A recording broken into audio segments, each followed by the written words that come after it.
आगामी चुनावों का रोड मैप तैयार, कहा भाजपा नेता ओम माथुर ने। बीजेपी के पूर्व राष्ट्रीय उपाध्यक्ष, केंद्रीय चुनाव समिति के सदस्य, वरिष्ठ नेता ओम माथुर अपने नियत कार्यक्रम के दौरान सांवरिया जी चित्तौड़गढ़ जाते समय कुछ समय सर्किट हाउस ठहरे, जहां भाजपा जिलाध्यक्ष दादूलाल तेली के नेतृत्व में जिले के जनप्रतिनिधि, पदाधिकारी, वरिष्ठ कार्यकर्ता सहित युवाओं ने पूरे जोश के साथ भव्य स्वागत अभिनंदन किया। इस दौरान कार्यकर्ताओं को संबोधित करते हुए माथुर ने कहा, गुजरात चुनाव में भाजपा की ऐतिहासिक जीत होगी। राजस्थान में भी कांग्रेस सरकार के कुशासन, भ्रष्टाचार, अराजक जनविरोधी सरकार को आगामी चुनाव में हराने का रोड मैप तैयार हो चुका है। इस अवसर पर पार्टी जनप्रतिनिधि, पदाधिकारी सहित कई कार्यकर्ता मौजूद रहे। भीलवाड़ा से नवभारत समाचार संवाददाता लोकेश तिवारी की रिपोर्ट। सभी उत्साही और एग्रेसिव मेरे कार्यकर्ता बंधुओं, आदरणीय मेरे सारे जनप्रतिनिधि, सारे लगभग उपस्थित है यहाँ, और यहाँ उपस्थित मीडिया के बंधुओं, मेरा एक रूटीन कार्यक्रम था अभी सांवरिया जी जाने का। मैं भी ये पीछे जो अपनी पंचायत बंद कर दो भैया, हम सब कार्यकर्ता, और मुझे पता है कि रास्ते में जहाँ जहाँ भी मैं रुका हूँ, लगभग सारे कार्यकर्ता गुजरात चुनाव में लगे हुए हैं। हर विधानसभा में हमारा कोई न कोई राजस्थान का कार्यकर्ता पहुंचा हुआ है, और इस बार हम गुजरात में भी अब तक की सबसे ज्यादा सीट जीत करके सरकार बनाने वाले हैं। आप लोगों को भी आह्वान करने आया हूं कि हम भी अब परसों ही जो चुनाव में हमारी कार्य समिति हुई है, हमने हमारे आगामी इस कुशासन को हटाने के लिए, इस भ्रष्ट सरकार को हटाने के लिए, इस अराजक सरकार को हटाने के लिए, इस अत्याचारी सरकार को हटाने के लिए हमारे राजस्थान के प्रत्येक कार्यकर्ता ने, चाहे वो मंडल का हो, चाहे वो जिले का हो, चाहे वो प्रदेश का हो, और चाहे वो कई जनप्रतिनिधि हो, सब ने कमर कस ली है। पूरा रोड मैप बन चुका है, और इस रोड मैप के द्वारा हम निश्चित रूप से 2023 में जो यहाँ चुनाव आने वाले हैं, भारतीय जनता पार्टी अपनी सरकार बनाने जा रही है।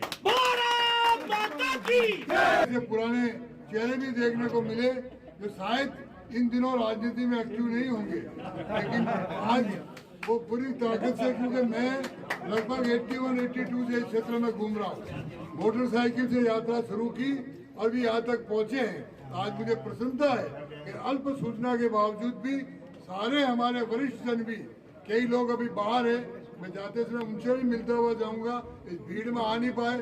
युवाओं का उत्साह देख करके मैं भी प्रभावित हुआ हूँ। एक बार पुनः जो मेरा आपने हृदय से स्वागत किया, बहुत बहुत आभार। हमने गुजरात लगातार जीते गए, ये मैं कह सकता हूँ कि पिछले 17 चुनाव में जरूर हमारी सीटें कुछ कम हुई थी, उसका एक कारण अलग था। लेकिन इस समय जो प्रदेश में वायुमंडल है पूरे प्रदेश का, क्योंकि मैं प्रदेश को पिछले 12 सालों से देख रहा हूँ, और मैंने 2002 से लगातार प्रत्येक चुनाव में वहाँ रहा हूँ। निश्चित रूप से अब तक हमारी 127 सीट आई है, हम उससे बहुत आगे सीट लेकर के सरकार बनाने जा रहे हैं। आप हो या कांग्रेस हो, कांग्रेस वहाँ कहीं नहीं है, वो नीचे धीरे धीरे कोशिश कर रही है कि नीचे जाए, तो आप सिर्फ प्रचार के माध्यम से, सेंट्रल गवर्नमेंट से ज़्यादा उसका एड का पैसा है, इसलिए आप वहाँ कहीं नहीं, वो तो आपको 8 तारीख को पता लग जाएगा। राहुल गांधी की भारत जोड़ो यात्रा निकल रही है, मेरा उसमें आग्रह है कांग्रेस को, राहुल गांधी जी को, कि वो भारत जोड़ने के बजाय पहले अपनी पार्टी कांग्रेस को जोड़े, तो उसका भला होगा।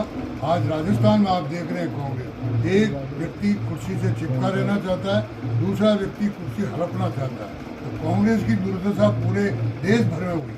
मुझे लगता है जो आज़ादी के तुरंत बाद जो गांधी जी ने एक वाक्य कहा था कि कांग्रेस को खत्म करना चाहिए, वो सपना शायद राहुल गांधी पूरा करें।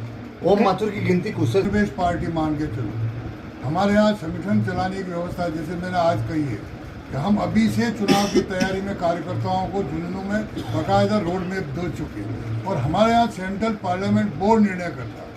आपको यहाँ कभी ऐसा कुछ नहीं मिलेगा, और जब चुनाव का डंका बजता है तो हर एक व्यक्ति के मन में अपेक्षा रहती है, और ये निर्णय किसी इंडिविजुअल कार्यकर्ता का नहीं होता, इंडिविजुअल नेता का नहीं होता, पार्लियामेंट बोर्ड निर्णय करती है। जैसे अभी 2 स्टेट के चुनाव है, तो स्टेट वालों ने चाहे जो नाम तय कर गए 3 दिन का में, लेकिन हम जो पार्लियामेंट चुनाव समिति केंद्र में बैठती वो निर्णय करती है कि कौन को टिकट देना, कौन को। इसी तरह नेता का चयन या संगठन का चयन भी हमारा केंद्र पार्लियामेंट बोर्ड करता है। ओम माथुर की गिनती गलास है शुरू से हमारे लिए कमजोर सीट है और इसलिए अभी तुरंत कुछ होना, आज कैंडिडेट डिक्लेयर किया है। वहाँ किस तरह की परिस्थिति है और पिछले कई वर्षों से मेरा बहुत अंदर राजस्थान में क्यों है, पिछले 23 साल से राजस्थान से बाहर हूँ, तो बहुत ज़्यादा डिटेल ऑथेंटिक बात मैं आपको इस समय नहीं कह सकता। लेकिन निश्चित रूप से जिस प्रकार से पार्टी तैयारी कर रही है, क्या होगा ये तो 1-2 दिन में पता लगेगा। सर जैसे मुख्यमंत्री की घोषणा नहीं हुई थी 17 में, ये मान नहीं के 2022 की बात 22 में तो ऑलरेडी सीटिंग थे वो, और घोषणा कोई ऑफिशियल घोषणा नहीं थी।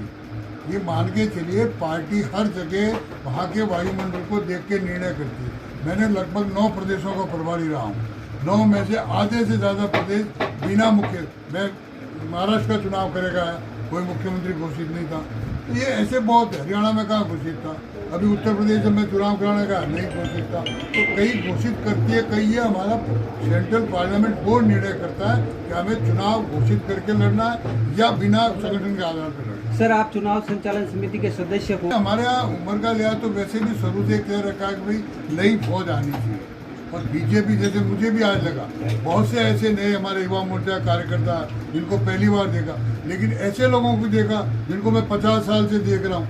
तो हमारा चरेवेती का संगठन में जोड़ने का है और हम नए लोगों को लाने के आए। आप यहाँ भी देखते होंगे, मंडलों में देखते होंगे, जिले में देखते होंगे, हमारे यहाँ तो नई पार्टी का।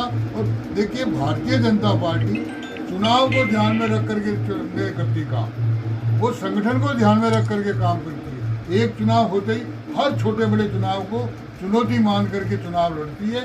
इसलिए कार्यकर्ता को सदैव जागरूक सजग रहने के लिए तैयार करने की